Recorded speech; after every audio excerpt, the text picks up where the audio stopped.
다 함께 사도신경 하심으로 새벽 기도회를 시작하겠습니다. 나는 전능하신 아버지 하나님 천지의 창조주를 믿습니다. 나는 그의 유일하신 아들 우리 주 예수 그리스도를 믿습니다. 그는 성령으로 잉태되어 동정녀 마리아에게서 나시고 본디오 빌라도에게 고난을 받아 십자가에 못 박혀 죽으시고 장사된 지 사흘 만에 죽은 자 가운데서 다시 살아나셨으며 하늘에 오르시어 전능하신 아버지 하나님 우편에 앉아 계시다가 거기로부터 살아있는 자와 죽은 자를 심판하러 오십니다. 나는 성령을 믿으며 거룩한 공교회와 성도의 교제와 죄를 용서받는 것과 몸의 부활과 영생을 믿습니다. 아멘.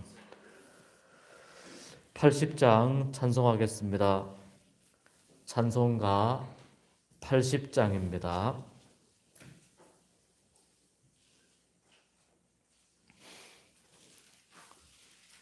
80장입니다.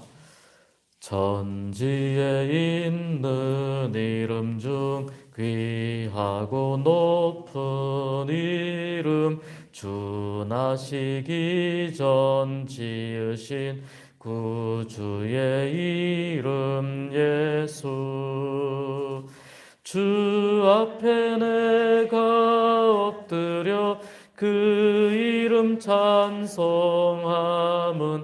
내 귀에 들린 말씀 중 귀하신 이름 예수 주 십자가에 달릴 때 명패에 쓰인 대로 저 유대인의 왕이요 곧 우리 왕이시라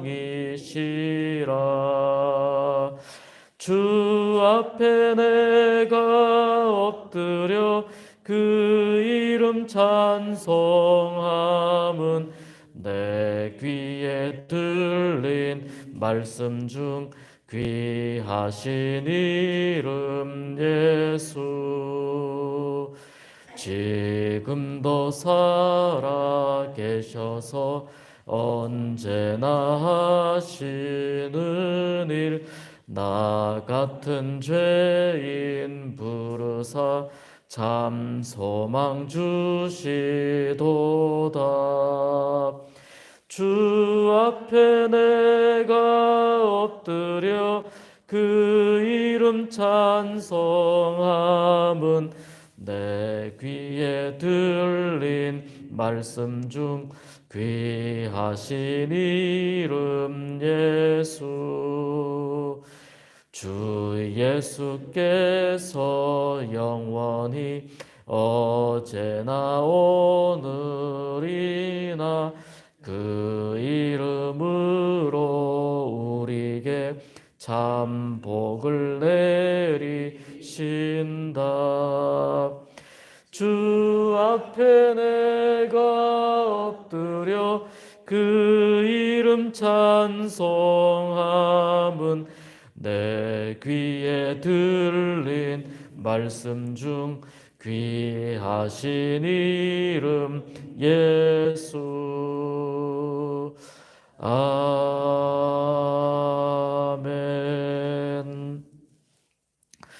오늘 새벽 하나님께서 주시는 말씀은 마태복음 12장 1절에서 21절 말씀입니다. 신약성경 마태복음 12장 1절에서 21절 말씀입니다.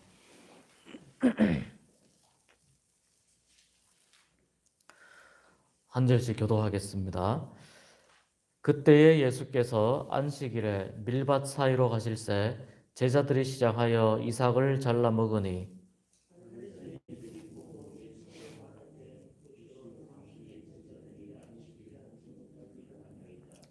예수께서 이르시되 다윗이 자기와 그 함께한 자들이 시장할 때에 한 일을 잃지 못하였느냐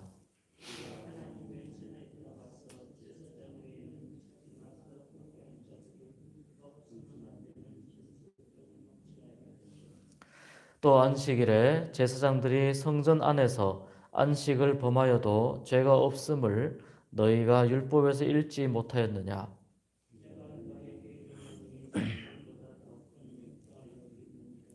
나는 자비를 원하고 제사를 원하지 아니하노라 하신 뜻을 너희가 알았더라면 무죄한 자를 정죄하지 아니하였으리라. 거기서 떠나 그들의 회당에 들어가시니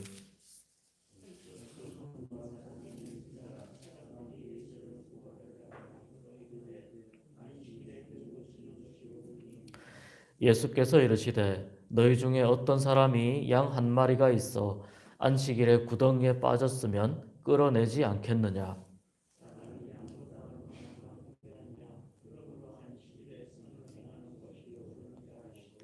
이에 그 사람에게 이르시되 손을 내밀라 하시니 그가 내밀매 다른 손과 같이 회복되어 성하더라.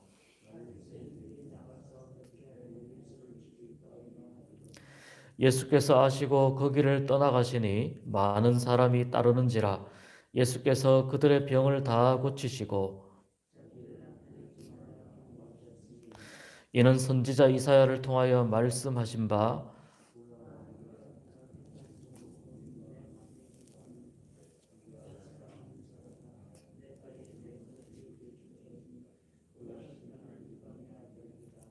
그는 다투지도 아니하며 들레지도 아니하리니 아무도 길에서 그 소리를 듣지 못하리라.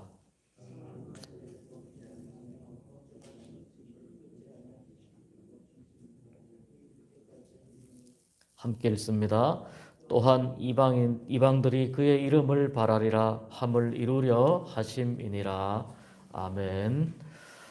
네, 오늘 기도하시는 여러분께 하나님께서 기도에 응답하시는 선한 은혜가 나타나기를 주님의 이름으로 축복합니다. 오늘 이 말씀은 몇 가지 사건들이 있는데 이 사건들을 바라보면서 또 예수님과 특별히 바리새인들 사이의 논쟁을 바라보면서 속박으로부터의 자유라고 제목을 붙였습니다. 이 속박으로부터의 자유라는 제목으로 오늘 말씀 함께 하나님의 뜻을 생각해 보겠습니다. 제자들이 안식일 규정을 어겼다고 바리새인들이 이야기합니다. 그것은 밀밭을 가다가 제자들이 손으로 밀을 이렇게 쭉 잡아 당겨 가지고 밀을 까서 먹었습니다. 배가 고프니까 그렇게 먹었죠. 그런데 이 밀이삭을 손으로 잘라 먹은 이 일이 안식일 규정을 어겼다는 겁니다. 이 제자들은 낫이나 주머니 칼 같은 도구를 사용해서 이삭을 많이 자른 것이 아닙니다. 소량의 이삭을 그냥 손으로 좀 따서 직접 따서 먹었던 것입니다. 모세의 율법에도 보면 극빈자를 위한 것이지만 곡식밭에 들어가서 손으로 곡물 이삭을 잘라 먹는 행위는 또 절도죄에 해당하지도 않습니다. 율법이 금하는 것은 낫이나 이런 도구를 통해서 대량으로 밀이삭 같은 것을 베어가는 행위입니다. 그런데 이것을 안식일에 비록 소량이지만 안식일에 제자들이 손으로 밀이삭을 훑어서 먹은 것을 가지고 바리새인들은 이렇게 시비를 걸었습니다. 안식일에 하지 말아야 할 금령이 39가지가 있는데 그 39가지의 세부 규정에 보면 노동을 하지 말라라고 하는 이 안식일 규정을 어겼다는 겁니다. 예를 들어서 손으로 이삭을 자르는 행위는 추수 금지 규정을 위반했다는 겁니다. 손으로 이삭을 좀 쭉 당겨서 자른 것이 추수 금지 규정을 위반했다. 또 손으로 이렇게 비비는 행위는 타작 금지 규정을 위반했다는 겁니다. 또 이삭 껍데기를 이렇게 비비면 이삭 껍데기가 나오잖아요. 입으로 불어서 알맹이를 먹잖아요. 입으로 부는 행위는 키질 아시죠? 키질 금지 규정을 위반했다는 겁니다. 이렇게 인위적으로 이런 규정들을 만들어 놓고 이것을 절대적인 것으로 생각을 해서 바리새인들은 예수님의 제자들이 안식일 규정을 위반했다고 이야기하고 예수님의 약점을 잡을 좋은 기회로 보았습니다. 예수님께서 이 말씀을 들으시고 두 가지의 이야기를 하십니다. 첫 번째는 다윗 왕이 한참 그 도망자 생활을 할 때 배가 많이 고팠습니다. 또 다윗과 함께 하는 사람들이 있었는데 그 사람들도 배가 고팠습니다. 그런데 하나님의 전에 들어가서 제사장만 먹을 수 있는 진설병이 있습니다. 이 진설병을 다윗과 그 다윗의 동료들이 함께 먹은 사건을 예수님께서 말씀합니다. 이때 하나님의 전은 아직 성전이 만들어지기 전이니까 장막이라고 보아야 됩니다. 그 장막의 양쪽에 6개, 6개씩 떡을 진열해 놓은 것을 진설병이라고 합니다. 이것은 제사장들이 이 떡을 하나님의 성소에 매주마다 12개씩 진열을 하고 그리고 안식일마다 이 떡을 교체합니다.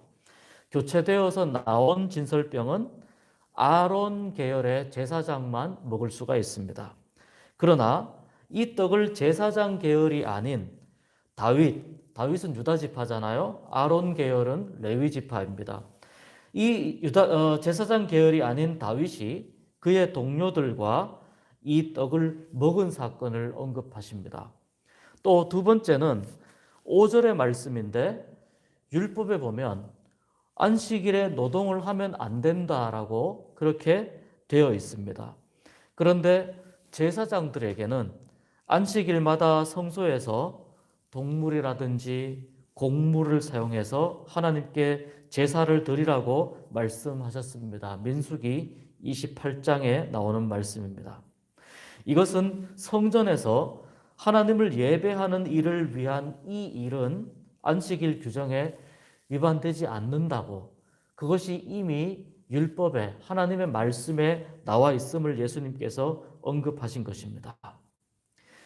안식일은 사람의 행동을 제한해서 자유를 빼앗기 위해 있는 것이 아닙니다.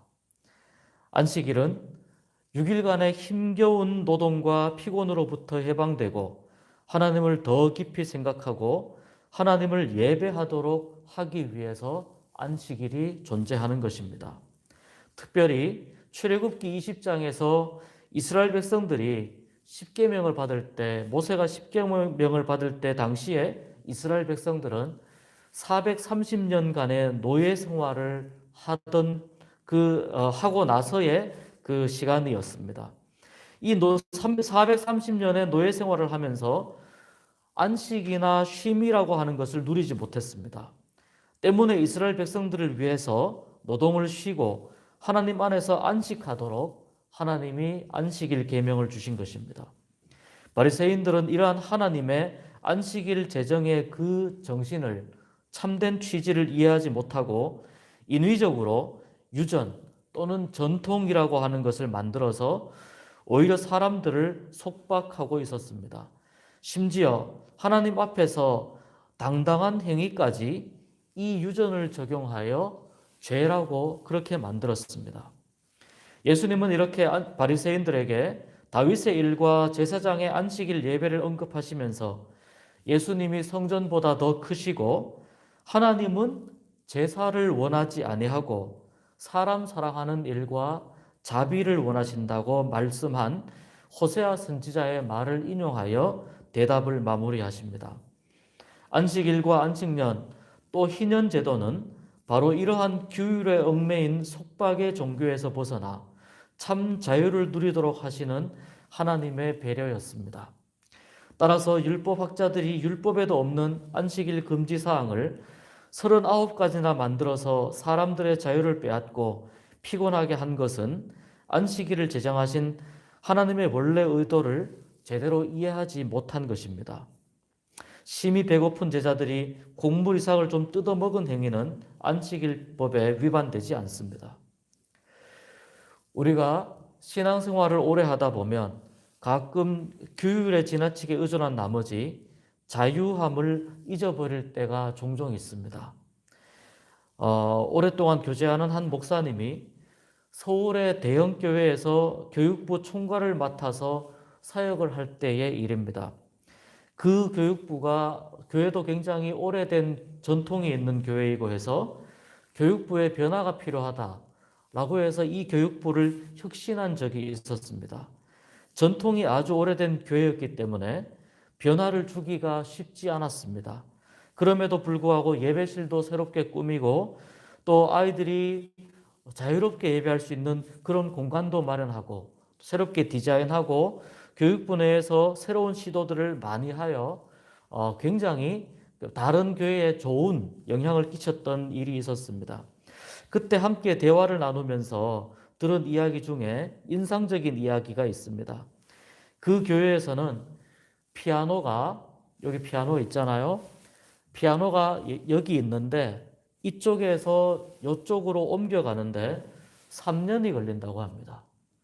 피아노를 이렇게 옮기는데 3년이 걸린답니다. 처음 그 이야기를 듣고 많이 웃었습니다. 참 우스운 이야기였지만 그 교회의 상황을 이해하면서 이게 우스운 일은 아니다 라고 생각하게 되었습니다. 이 피아노를 아마 누군가가 헌물하였을 겁니다. 헌물하신 분의 생각이 있었을 겁니다. 또 당시 피아노를 그 자리에 배치하면서 여러 이유들, 많은 생각들을 나누면서 이 자리가 가장 적당하다라고 해서 피아노를 거기에 배치하였을 겁니다. 어떤 미적인 감각, 공간의 구조, 강단의 배치, 또 예배학적이고 목회적인 여러 가지 부분들까지 고려해서 그렇게 배치하였을 겁니다. 그리고 오랫동안 많은 사람들에 의해서 그렇게 피아노가 그 자리에 있는 것이 익숙한 구조이기 때문에 갑자기 위치를 옮기면 사람들이 의아해할 수 있습니다. 물어봅니다. 그리고 때로는 어떤 경우에는 은혜가 안 된다고 말하기도 합니다. 그래서 관련된 사람들을 설득하고 또 이해시키고 하면서 조금씩 어떤 일을 진행하다 보니 3년이 걸린다는 그런 이야기를 들은 적이 있습니다. 저는 이것이 어느 특정한 교회의 이야기라고만 생각되진 않았습니다. 우리도 비슷한 경우를 겪을 수 있습니다. 주일날 예배 드릴 때 예를 들어서 내가 항상 앉는 자리에 앉지 않으면 예배 드린 것 같지 않을 때가 있어요. 왠지 그 자리에 있어야 예배를 드린 것 같고 또 설교도 귀에 쏙쏙 들어오는 것 같은데 어쩌다가 늦게 와서 그 자리를 뺏겨가지고 다른 자리에 앉으면 예배 드린 것 같지도 않고 설교도 귀에 안 들어오고 은혜도 안 되는 그런 이야기들을 들은 적이 있습니다. 익숙함이 주는 편안함 때문입니다. 그리고 내가 그 자리에 있을 때 마음이 편안하기 때문에 사실 하나님께 더 집중할 수 있다라고 하는 그런 이점도 장점도 분명히 있습니다. 신앙적인 특징도 있습니다. 그런데 때로는 이런 문제 때문에 다른 교회에서도 겪은 일인데 그 자리에 앉아 계신 분이 꼭 이렇게 장의자는 길게 있으니까 안쪽으로 들어가야 되는데 꼭 바로 앞에 앉아 계시는 분이 계세요. 그러면 조금만 안쪽으로 들어가시라고 하면 이제 감정 싸움이 일어나는 겁니다. 그래서 예배를 안내하는 분들이 참 힘들어 하시는 경우들을 많이 보았습니다. 그런데 이제 이것에 너무 집착하다 보면 여기에 너무 집중하고 에너지를 쏟다 보면 하나님께서 우리에게 주시는 은혜 자체를 놓쳐버리게 되는 경우가 생긴다는 겁니다. 거룩한 습관은 우리에게 유익합니다. 그리고 저마다 어떤 신앙생활에 자기만의 습관을 가지고 계실 것입니다. 그것은 분명히 우리에게 유익한 일입니다. 그러나 이것이 하나님이 주시는 참된 자유와 은혜를 누리는 것인지 그렇지 않은 것인지를 항상 깨어 있어서 질문하고 또 확인함으로써 나의 신앙을 조금 더 성숙한 신앙으로 만들어 가야 된다는 겁니다. 예를 들어서 그런 습관에 너무 의지한 나머지 그것을 한 것을 가지고 나의 신앙의 모든 것을 다 했다라고 생각할 수가 있거든요. 그래서 계속해서 나의 이 신앙적인 습관이 더 성숙한 신앙으로 나아가는데 도움이 되는 것인지 또는 방해가 되는 것인지를 물으면서 우리가 조금 더 넓고 큰 은혜의 바다를 경험하고 더 크신 하나님을 만나게 될 줄로 믿습니다. 이어지는 안식일에 손 마른 사람을 고치신 일도 곰곰이 생각해 보면 예수님께서 하신 행동과 말이 옳은 말씀입니다. 유대인들은 생명의 위협을 받는 환자를 응급치료하는 것 외에 일반적인 병을 치유하는 것을 노동으로 생각하고 불법으로 규정했습니다. 그래서 오른손이 오그라든 사람은 안식일 다음 날 치유해야 법에 저촉되지 않는다고 보았습니다. 그러나 내 소유의 양이 구덩이에 빠지면 안식일에도 건져주는 것이 당연한 일입니다. 하물며 동물에게도 자비를 베푸는 일이 당연한데 훨씬 더 귀한 사람에게는 오히려 차별적으로 적용되는 것이 맞는 것이냐? 예수님께서 질문하신 겁니다.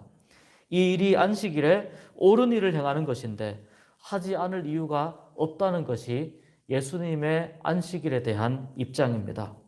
그런데 바리새인들은 예수님의 이러한 대답을 듣고 자기 자신을 성찰하고 자기를 돌아보는 기회로 삼기보다는 예수를 죽이려는 악한 마음을 품습니다.